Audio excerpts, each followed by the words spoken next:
After being told that we don't handle those kinds of cases for the 65th time that week, she slammed the laptop screen with deliberate force. It was getting dark. Tucking the computer into its sheath in her backpack, the footsteps carrying her across the street from the park waited briefly for traffic to permit crossing. The second-floor apartment she'd rented with all the pinched and hidden extra dollars from grocery lists, with cut coupons, was visibly lopsided, peeling white paint adding a forlorn countenance to its beleaguered edifice. Wi-Fi was available from a courthouse cafeteria if she sat at the very edge of the concrete rim of Travis Park. Only in daylight did she attempt this. The population of the city frightened her to the marrow of her bones, but that's why she was here. Her husband spoke with a comical southern drawl, and although he'd never admit it, he was more terrified of these downtown streets than she could ever be. It didn't make her safe, but safe from him was what the goal was, and achieved it had been. No rumbling, mufflerless truck had appeared in the past 9 days after she'd signed the lease. A formality. The 6 months were paid up in full. Made not having an employer a moot point with the landlady. Turning the second separate key in the bottom lock made an unfamiliar noise. Frowning, her usual expression, gave way to a trembling set of lips and wide eyes as she leaned into the door, granting her entrance.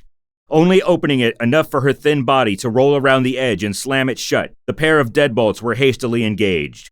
Familiar smell of mold hidden behind warped paneling. Combined with Salem 100s and bacon grease, it was immediately comforting. A single speaker, antennaed, silver plastic radio had been left by a previous tenant, as had a number of other furnishings. She had been the first to approach for rent after the elderly man that had lived there before died, and she was thankful that no one had claimed his belongings. Nearly 2 cartons of cigarettes in the cupboard, along with an impressive stock of canned and dry goods, even soap. All she had arrived with was a single backpack.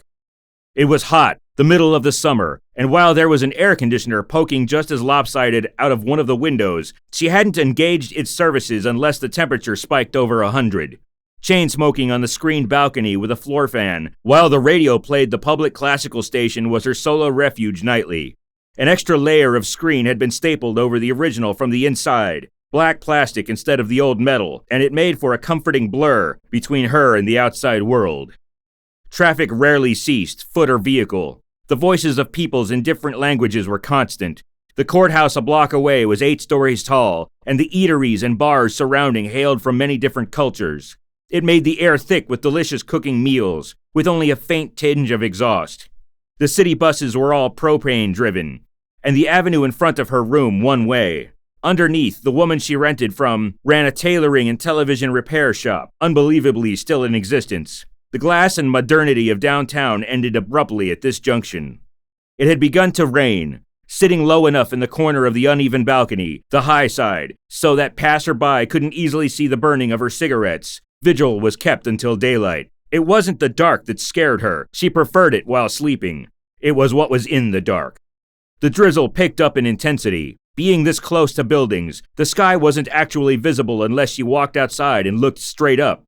Streaks of lightning were flashbulbs remembering alleyway crime scenes. Her back to the corner, eyes on the intersection by the park and courthouse.